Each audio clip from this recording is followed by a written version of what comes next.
So hi guys, welcome back sa ating YouTube channel mga katropa. Isa na namang kwentuhan tungkol sa buhay OFW.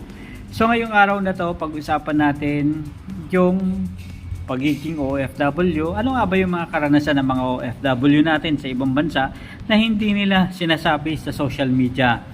And pag-usapan rin natin expectation versus reality. Ang totoong kwento sa likod ng pagkita ng dolyar na pera o salapi sa pangingibang bayan. At syempre, ang katotohanan tungkol sa pag-a-abroad o pangingibang bansa mga katropa. So eto na, simulan natin. Akala kasi ng marami kapag nasa abroad ka, hayahay o talaga namang bonggang-bongga na ang buhay mo. Dollars ang kinikita, di ba? Puro pasyal at laging pambili ng mga bagong gadget. Pero alam nyo ba mga katropa kung ano talaga ang totoong nangyayari pagkatapos napatayin ang camera at matapos ang video call sa mga pamilya ng mga OFW? Well, sa video ito, hihimayin natin ang expectation versus reality ng buhay OFW. Kung nagplano ka pa na umalis ng bansang Pilipinas, o may mahal ka sa buhay na nasa abroad, panoorin mo ang video na to hanggang dulo dahil baka eto na ang realidad na hindi nila nakikwento sa'yo. Eto na mga katropa, ang reality kasi, ang katotohanan, ang unang kaaway mo sa pangingibang bansa ay hindi naman trabaho, kundi yung tinatawag na homesickness. Yung tipong kahit busog ka, masarap yung pagkain, pero wala ka pa ring lasa o gana na kumain. Dahil wala yung mga kasabay na pamilya mo. Maaalala mo bigla yung mga ingay ng mga kapitbahay sa Pilipinas na dating naaasar ka dahil naiingayan ka. Yung asaran nyo sa pagkainan ng kapamilya mo, dito, lalo na sa mga malamig na bansa at syempre sa mga disyerto, ang katahimikan ay nakakabingi mga katropa.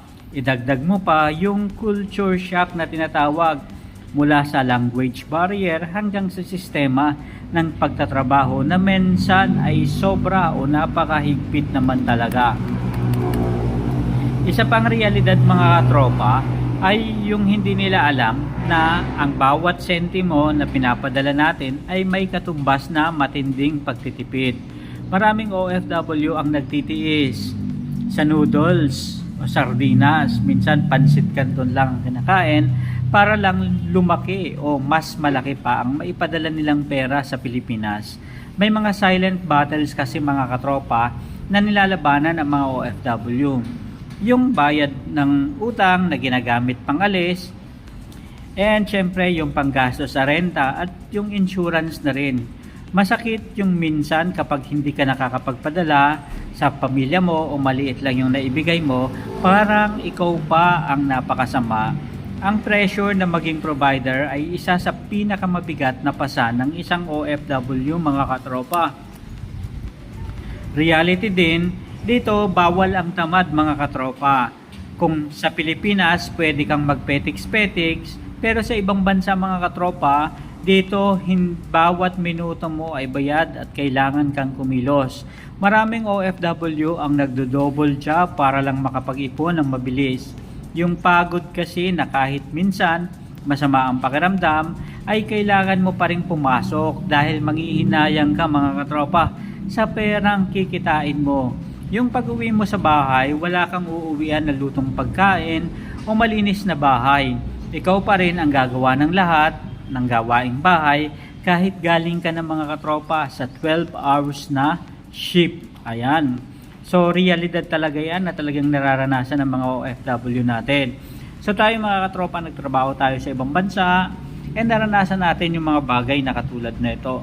And marami talaga na mga kwento-kwento and karanasan na rin na talagang ang mga bagay na to ay isa sa mga talagang nangyayari sa mga OFW. Kapag nagpapadala tayo, nandyan yung habang nakapila is nagkukwentuhan yung mga OFW kung anong kalagayan ng mga pamilya nila sa ibang bansa.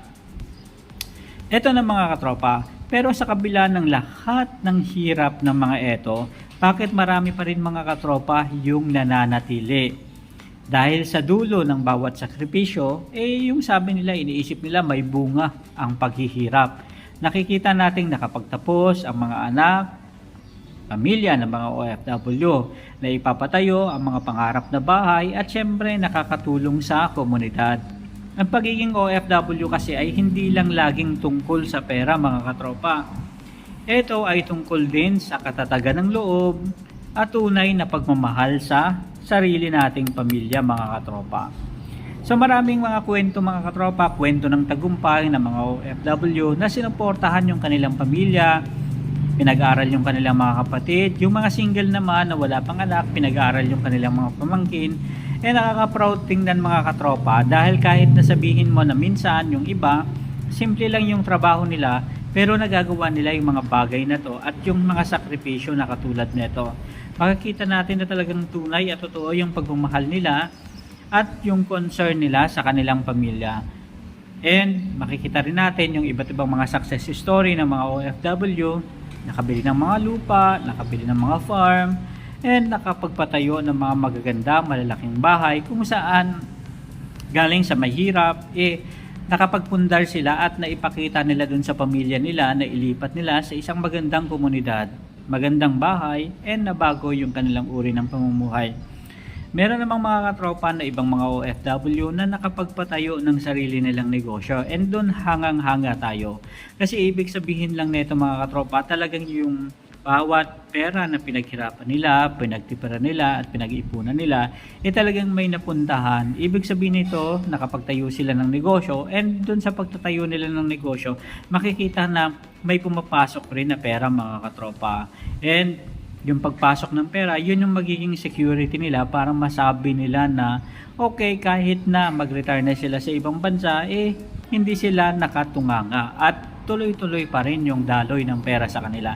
Hindi yung sa bandang huli, manghihingi lang sila ng pera sa mga kapamilya nila, naaasa na lang. And sa bandang huli, sila pa yung masisisi dahil konti lang yung binigay nila o talagang wala na silang mahugot at mabunot, maibigay para sa kanilang mga mahal sa buhay mga katropa. So kaya doon sa mga OFW na nasa ibang bansa pa, importante na naglalaan tayo ng pera, spare money, spare savings, para sa bandang uli is yun yung ipampapatayo natin ng business. And mas maganda habang nasa ibang bayan pa tayo, nag-i-start na tayo mga katropa na magsimula ng sarili nating negosyo. Para kung sakaling mag-decide tayo at magkaroon ng mga uncertainties tulad ng giyera, biglang natanggal sa trabaho, hindi tayo mawiwindang dahil mayroon na tayong sariling mga negosyo sa Pilipinas. So kayo, mga katropa, ano ba ang pinakamahirap na nararanasan nyo bilang isang OFW o bilang pamilya ng mga OFW? Comment nyo naman sa baba para mapag-usapan natin. And kung nagustuhan nyo ang video na to, huwag kalimutang i-like and i-share para sa mas marami pa tayong mapagbigyan ng mga inspirasyon. Mag-subscribe na rin tayo para sa mga susunod nating OFW tips and stories. Hanggang sa muli po, maraming salamat. Ito si Kabady Moko, basta buhay OFW, dito na kayo tumutok araw-araw. Hanggang sa muli, maraming salamat. Paalam.